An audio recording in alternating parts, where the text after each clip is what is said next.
Hi! In this video, we're going to explore the basics of computers and understand what truly makes them, well, computers. Let's start with a simple question. What is a computer? You might think it's a device like this one, or this one too.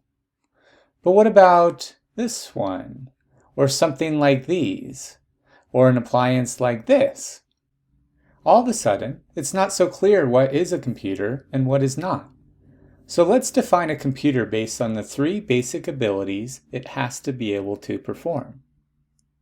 A computer must be able to receive input, process the information, and output the results. Even the first programmable digital computer in the 1940s, the ENIAC, satisfied these requirements.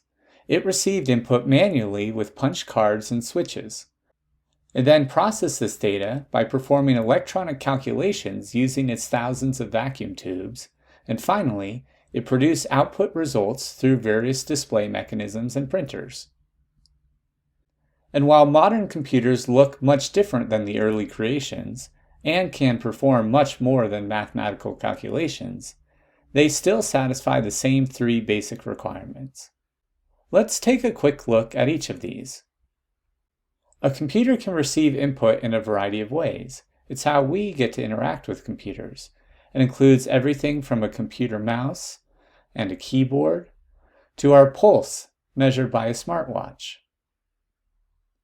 Then the computer's internal components, like the CPU, process the information, sending it back and forth to storage, like its RAM.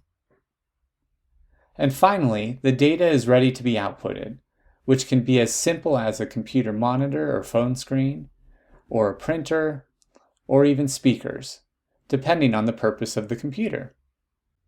Altogether, this process of receiving input, processing it, and outputting it forms the basis of all computers. Now that you have a basic understanding of what makes a computer, let's take some time to dive deeper into these topics.